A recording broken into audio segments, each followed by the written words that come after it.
ازيكم يا حبايبي، كل سنه وانتم طيبين، يا رب تكونوا بخير. النهارده انا حبيت ان اشارككم فكره جديده، وهي ازاي تحول الثلاجه القديمه بتاعتك بدل ما هي مركونه، ازاي تحولها لديب فريزر او توسع الفريزر بتاعها. زي ما انتم شايفين كده، دي ثلاجه ايديال 10 قدم. فطبعا الشكل التقليدي للفريزر بتاعها عباره عن شكل بيضاوي كلنا عارفينه. فشوف انا ازاي وسعت الديب فريزر دوت او الفريزر دوت وخليته بالشكل اللي انت شايفه قدامك ده. عباره عن باب اهوت، انا بفتحه، الباب ده طوله اكتر من 60 سم.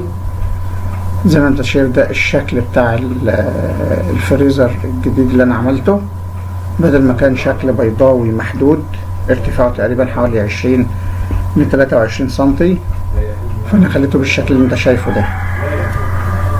طيب عملت انا ايه عشان اخليه بالشكل ده؟ شايفين طبعا مدى الاتساع بتاعه.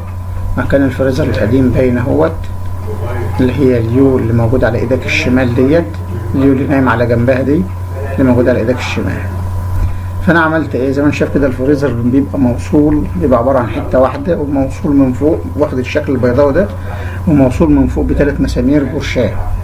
فانا فكيت ال3 مسامير البرشام دولت، ورحت ماسك الفريزر، قصص الظهر بتاعه في ظهر ورا، هنا بيبقى في ظهر ألمونيا، مسكته رحت قصه بالطول كده اهو عشان اعرف اتني الايه. رحت تاني اهو، رحت تاني كل الفريزر ده لتحت، فنتج عندي الشكل اللي انتوا شايفينه ده اهو. شكل عباره عن يو اهيت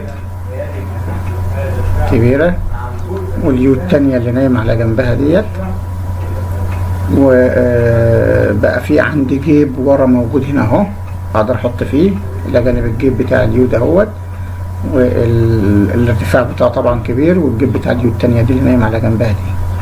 طب من تحت انا عملت ايه؟ رحت جايب الرف القديم اللي بقى موجود تحت الفريزر وحطيته تحت الفريزر ده برضه، وحطيت تحت منه لوح فوم عازل عشان يعزل الجزء ده عن بقيه التلاجة.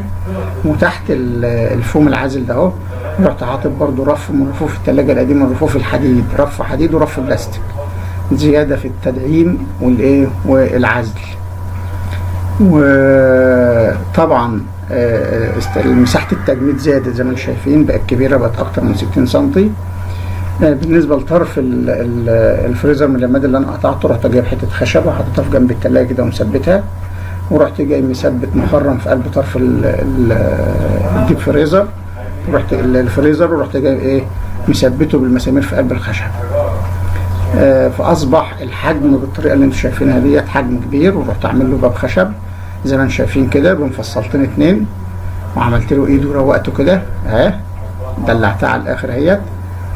طبعا الباب ده رفيع، ممكن انت تعزله وتخليه اكبر من كده، بس انا ما حبيتش ان هو ياخد حيز، وبالتالي عملته رفيع بالطريقه دي، بس لا بيسرب ولا بيعمل اي حاجه، وانا عامله مقاس مظبوط بيداخل في الفتحات بالظبط.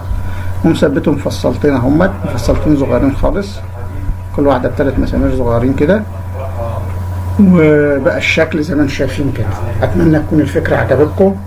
اعمل لايك وشير، واعمل اشتراك في القناه. اي سؤال اي تعليق احنا تحت امركم. يلا سلام.